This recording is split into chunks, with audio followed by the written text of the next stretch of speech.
to another upSchool video. So today we're going to be learning about Chapter 1 of NCERT Class 7 Political Science on Equality. So you're watching part 1 of the tutorial to this lesson. So hope you guys enjoyed this video, and don't forget to subscribe and stay tuned for more upSchool. And don't forget to like this video and share this to all your friends. So, introduction.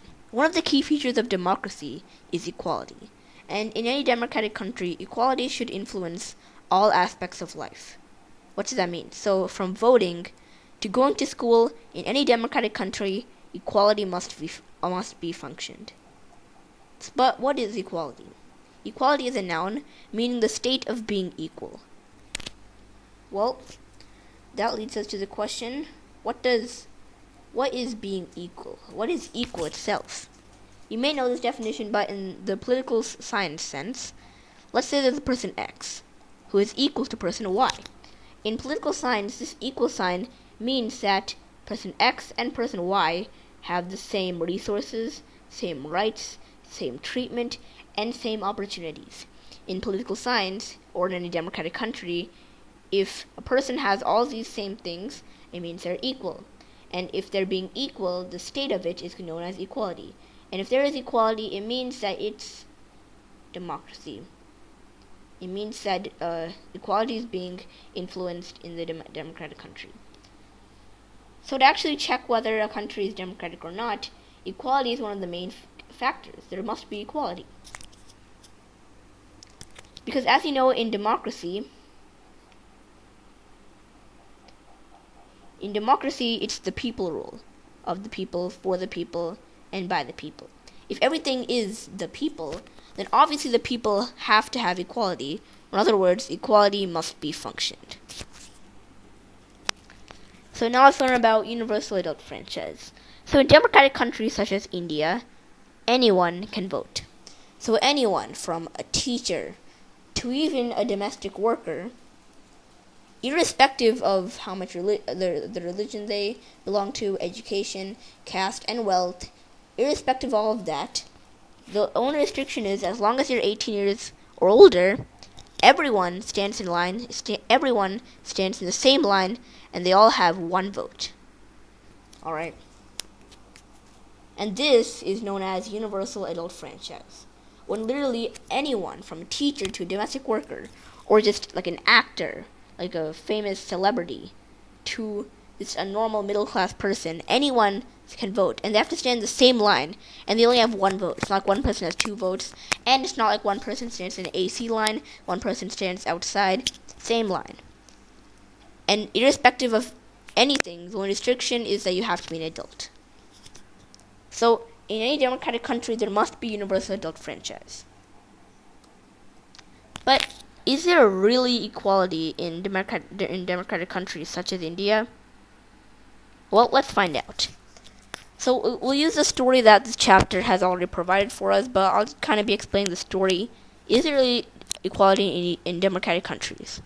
Yes, in voting there is equality, but in other scenarios, is there equality? So for a poor domestic worker, which in this story, the character is Kanta, which is the character that they have in the storyboard in this chapter, in the textbook. So basically, Kanta is a domestic worker, and her daughter is feeling sick.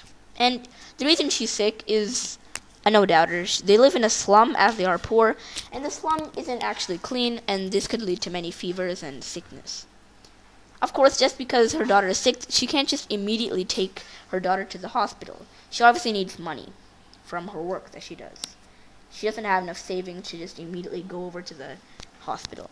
So her work is a domestic worker, so she obviously has to do a lot of hard work to clean all across the house that she is working in. And she has to ask for advance, obviously, because she needs more money for the hospital. So she asks for an advance of the owners of the house that she cleans.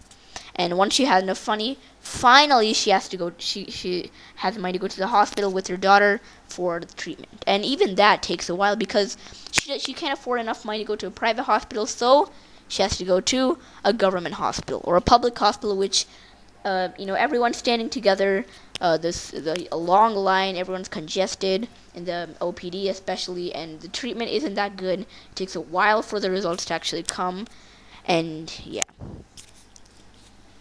So let's take the same scenario for a middle class life, or a middle class person. So let's say that there won't be any character, but in a family, the son is sick, and the father, he decides to take his son to the hospital. And the reason the son is sick isn't because of their house and how dirty it is. It's because, a general reason, flu season. It's not like they live in a slum where it's dirty. The son is sick because it's flu season. And because the father is working in an organized, good job, such as like a software engineer,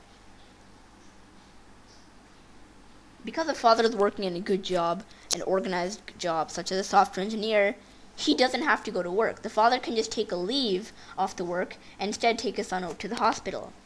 But even if he does continue to do his work and just wait for a couple of hours until he finishes work and gets to take his son to the hospital, it doesn't matter, as his work isn't that hard. Alright, he says sit in front of the computer in the AC, and it's not that hard. And he doesn't need advance. He has enough money, he has enough savings, so that right after work he can take his son to the hospital. And the hospital, it's not any hospital, it's a private hospital. A multi-special, really good private hospital, which has little or no lines at all, with AC, good treatment, fast results. Amazing. So it's in the middle class, in the same scenario of, their child being sick and them taking them to the hospital, it is time consuming and it's better. Whereas for the poor domestic workers, this same scenario is hard. You need a lot of money, you have to ask for advance, a lot of hard work, stand in congested lines. This proves that there is inequality. So, is there equality in democratic countries such as India? No. In some scenarios, such as this scenario we just saw, there is not equality. So in our scenarios, there was inequality in wealth, healthcare, living situations, and work for wealth. For the poor people, they didn't have enough money, which is the reason they have to go to public hospitals and healthcare. Because they did not have enough wealth, that's why the poor people had to stand in the very bad public hospitals, whereas the middle class people, they get to, they don't have to stand in any line. They get to go to private hospitals with good treatment. Living situations. Middle class people can live in their own individual house or a good apartment, whereas the poor domestic workers have to live in the slums, since they don't have the wealth to live in good places. Work. The poor domestic workers, well, they're obviously domestic workers, and they have to do so much work around the house, sweeping each corner of the house, whereas the middle class people, they can just work in a bank where there's not much hard work, but it's more money.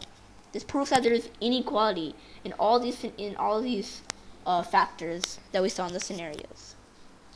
And so now we learned that in democratic countries such as India, there's no inequality, but there is other forms of inequality.